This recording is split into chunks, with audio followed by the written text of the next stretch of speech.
नमस्कार, आप सभी का स्वागत है मौसम तक चैनल पर। मैं हूं देवेंद्र त्रिपाठी।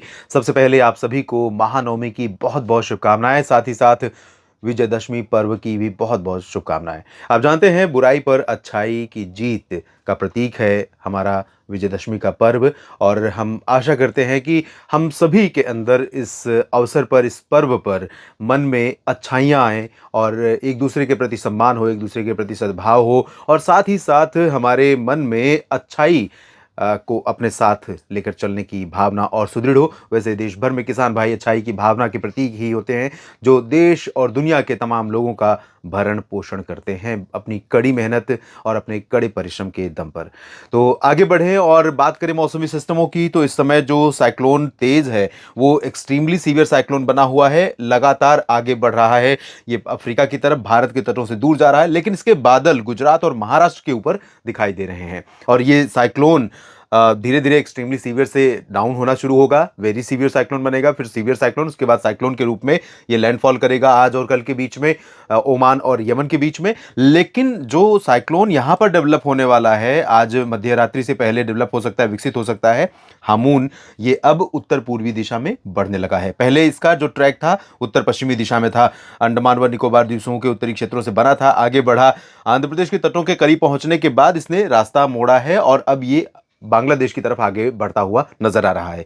ये सिस्टम भी अभी साइक्लोन बनने के बाद आगे बढ़ता रहेगा, उसके बाद लैंडफॉल करने से पहले कमजोर हो जाएगा। डीप डिप्रेशन के रूप में ये लैंडफॉल करेगा बांग्लादेश पर, लेकिन भारत के पूर्वी तटों पर, मध्य भारत के जो ये ओडिशा का रीजन है, पूर्वोत्तर भारत का क्षेत्र है, इन सभी भागों को ये प्रभावित कर रहा है। और इसका प्रभाव कल किन राज्यों तक पहुंचेगा, क्या यहीं तक सीमित रहेगा या आगे भी बढ़ेगा?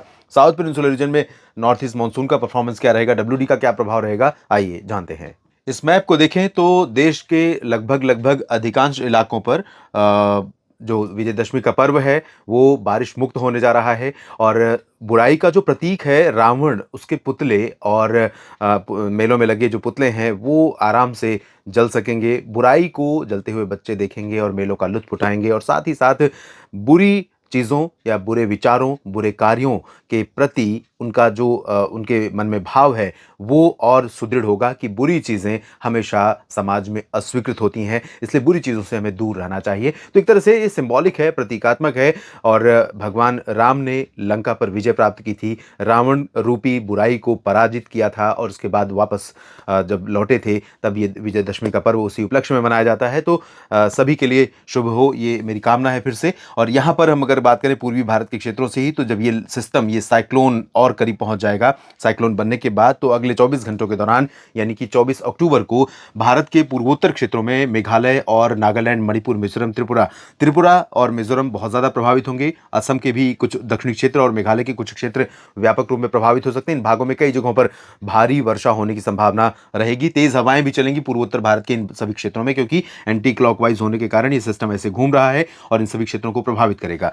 बाकी असम के उत्तरी क्षेत्रों में, अरुणाचल प्रदेश में मुख्यतः शुष्क मौसम रहेगा। उप हिमालय, पश्चिम बंगाल, सिक्किम में शुष्क मौसम की संभावना है। बिहार के पश्चिमी भागों में शुष्क मौसम रहेगा। लेकिन जो झारखंड का पूर्वी रीजन है, पश्चिम बंगाल का ये हिस्सा है, पश्चिमी और मध्य क्षेत्र, साथ ही साथ बिहार का पूर्वी और दक्षिणी पूर्वी क्षेत्र, गया से लेकर भागलपुर और खगड़िया, नवादा, बक्सर, कैमूर, शेखपुरा, लखीसराय, नालंदा, पटना, वैशाली तक बादल पहुंचेंगे। और बादल तो वैसे पूरे बिहार पर पहुंचेंगे, लेकिन बारिश की संभावना दक्षिण पूर्वी बिहार पर ही नजर आ रही है। इसी तरह से झारखंड के ऊपर भी पश्चिमी भागों में भी बादल पहुंचेंगे, लेकिन बारिश के आसार पश्चिमी झारखंड के ऊपर नहीं नजर आ रहे हैं। यहाँ पर रांची, जमशेदपुर, दुमका, देवघर, डाल्टनगंज समेत जो पूर्वी हिस्सा है, इन भागों में कई जगहों पर वर्षा देखने को मिल सकती है। इसके बाद बात करते हैं मध्य भारत की, क्योंकि मध्य भारत पर इसका असर ओडिशा के ऊपर रहेगा। ओडिशा और उत्तरी तटीय आंध्र प्रदेश में कुछ स्थानों पर बादल रहेंगे और बारिश होने की संभावना भी रहेगी। तटवर्ती रीजन में और उत्तर पूर्वी रीजन में कुछ स्थानों पर हल्की से मध्यम बौछारें गिर सकती हैं। शेष ओडिशा पर बादल आ सकते हैं, हवाएं तेज चल सकती हैं, लेकिन बारिश की संभावना इन आंतरिक इलाकों में जो छत्तीसगढ़ से सटे हुए रीजन है, इन भागों में फिलहाल नहीं है। बादल तो आपको छत्तीसगढ़ के ऊपर भी कुछ जगहों पर दिखाई देंगे। कुछ जगहों पर जो पूर्वी जिले हैं, ओडिशा से सटे हुए या झारखंड से सटे हुए, यहाँ पर हवाएं भी पूर्वी दिशा की हो सकती हैं। हालांकि हवाओं का रुख बदल रहा है, उत्तर दिशा से पहुंचेंगी, लेकिन कुछ जगहों पर ये हवाएं चल सकती हैं। बाकी जगहों पर अंबिकापुर पेंड्रा रोड, रायपुर से लेकर बलौदाबाजार भाटापारा समेत ये जो पश्चिमी हिस्सा है, इन सभी भागों में उत्तरी दिशा की हवाओं का असर बढ़ने के कारण, हवाएं तेज होने के कारण इन सभी भागों में कई जगहों पर रात और सुबह के समय मौसम ठंडा हो जाएगा। दिन में धूप रहेगी, तेज धूप होगी और ब्राइट सनी स्काई यहां पर रहने की संभावना है। मध्य प्रदेश और महाराष्ट्र, गुजरात, ये जो 3 राज्य हैं मध्य भारत के, जहां पर मौसम काफी वोलेटाइल रहता है, काफी, और मौसम की सही जानकारी, मौसम के बारे में पूर्वानुमान होना इन राज्यों में बेहद जरूरी है, क्योंकि ये बड़े कृषि उत्पादक राज्य हैं। यहाँ के किसान भाई काफी एक्टिव रहते हैं। तो यहाँ पर भी इन तीनों राज्यों में अभी जो कंडीशन है वो हवाओं का रुख बदलने वाला है और धीरे धीरे उत्तरी दिशा की हवाएं इन तीनों राज्यों में चलेंगी। तो रीवा से लेकर उमरिया, शहडोल, कटनी, अनूपपुर, डिंडोरी, मांडला, बालाघाट, होशंगाबाद, छिंदवाड़ा, सागर, टीकमगढ़ और खजुराहो, सागर, सतनापन्ना, ग्वालियर, भिंड, मुरैना से लेकर भोपाल और वैशाली, विदिशा, साथ ही साथ बैतूल से लेकर खरगोन, खंडवा, बुरहानपुर, अलीराजपुर और धार, इंदौर, उज्जैन, नीमच, रतलाम, मंदसौर, सभी जगहों पर उत्तर दिशा की हवाएं चलेंगी। और सेम कंडीशन रहेगी पूर्वी गुजरात में और सौराष्ट्र और कच्छ में। तो यहाँ मेहसाना, पाटन, साबरकांठा, बनासकांठा से लेकर सूरत, वलसाड़, नवसारी के बीच में, राजकोट से लेकर जामनगर, सोमनाथ से लेकर द्वारका, सभी जगहों पर ड्राई वेदर, शुष्क मौसम, साफ मौसम।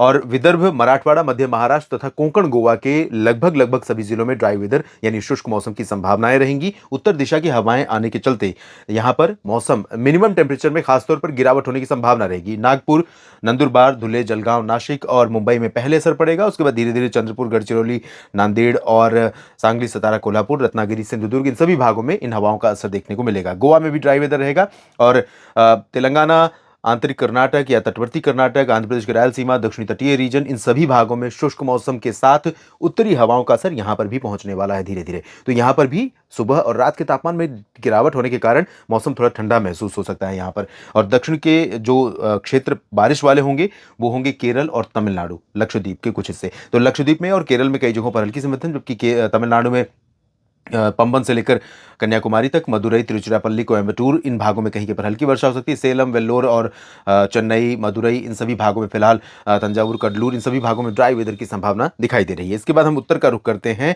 जहां पर पहाड़ों पर WD था, अब आगे निकल रहा है, लेकिन इसका असर गिलगित बाल्तिस्तान, मुजफ्फराबाद से लद्दाख के बीच में और हिमाचल से उत्तराखंड के बीच में कहीं कहीं पर रहेगा।